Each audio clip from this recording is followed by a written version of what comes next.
Wherever you go, whatever you do, throw a little at it. Omax, Vest and Briefs. கோடை season தொடங்கியுள்ள நிலையில் கொடைக்கானல் பிரதான சாலைகளில் இரண்டாவது நாளான கடும் போக்குவரத்து நெரிசல் ஏற்பட்டுள்ளது. கூடுதல் தகவல்களை செய்தியாளர் மணி நேதாஜி வழங்க கேட்கலாம். மணி நேதாஜி, வணக்கம். இந்த போக்குவரத்து நெரிசலை கட்டுப்படுத்த எந்த நடவடிக்கையும் எடுக்கலையா? அதிகாரிகள் என்ன சொல்றாங்க? விவரம். நிச்சயம் ராகப்பிரியா, தற்போது வரை கொடைக்கானல் பகுதியில் தொடர்ந்து போக்குவரத்து நெரிசல் ஏற்பட்டு வருகிறது. அதனை கட்டுப்படுத்துவதற்கு காவல்துறை சார்பாக எந்த ஒரு நடவடிக்கையும் எடுக்காமல் இருந்து வருகின்றனர். குறிப்பாக கொடைக்கானல் என்பது சுற்றுலா தலங்களாக இருக்கிறனால கோடை சீசன் தொடங்கி உள்ளது. இப்ப கொடைக்கானல் பகுதியில் ஏராளமான சுற்றுலா பயணிகள், அதாச்சும் தமிழகம் மட்டுமின்றி வெளி மாநிலங்களிலும் ஏராளமான சுற்றுலா பயணிகள் செல்கின்றனர்.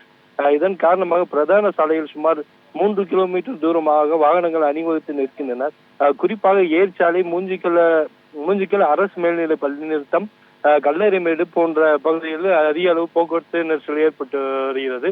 அதே போல் அதிக அளவு தங்கும் விடுதிகள் உள்ள பகுதிகளான நாயுடுபுரம் டிப்போ மற்றும் ஏர்ச்சாலை பகுதியில் விடுதிகளில் இருந்து சுற்றுலா தலங்கள் செல்லக்கூடிய சுற்றுலா பயணிகளும் நீண்ட நேரம் போக்குவரத்து நெரிசல் நின்று செல்லக்கூடிய சூழலும் ஏற்பட்டு வருகிறது. தற்போது பள்ளி கல்லூரிகளுக்கு விடுமுறை என்பதால் தரைத்தளங்களிலிருந்து வெயிலின் தாக்கம் அதிகரித்து காணப்படுவதால் சுற்றுலா பயணிகள் கொடைக்கானல் வருகை தருகின்றனர். மேலும் சுற்றுலா தலங்களுக்கு செல்லக்கூடிய சாலை முழுவதும் காலை முதலே போக்குவரத்து பாதிப்பு ஏற்பட்டுள்ளதால் வாகனங்கள் ஒன்றன் பின் ஒன்றாக ஆமை வேகத்தில் ஊர்ந்து செல்லும் சூழலும் ஏற்பட்டு வருகிறது.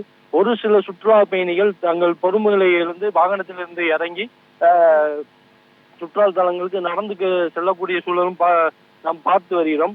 இதனால் கொடைக்கானல் உள்ள சுற்றுலா தலங்கள் ஒரு புறம் களை கட்டினாலும் மறுபுறம் பல ஆயிரங்கள் செலவு பண்ணி வெவ்வேறு பகுதியிலிருந்து வந்துள்ள சுற்றுலா பயணிகள் தங்கள் பார்வையிட வேண்டிய இடங்களை பொறுமையாக பார்க்க முடியாமல் வாகன நெரிசல் ஏற்பட்டுள்ளதால் அவசரமாக செல்லக்கூடிய சூழல் ஏற்பட்டு வருகிறது. ராகப்பிரியா, நன்றி நேதாஜி.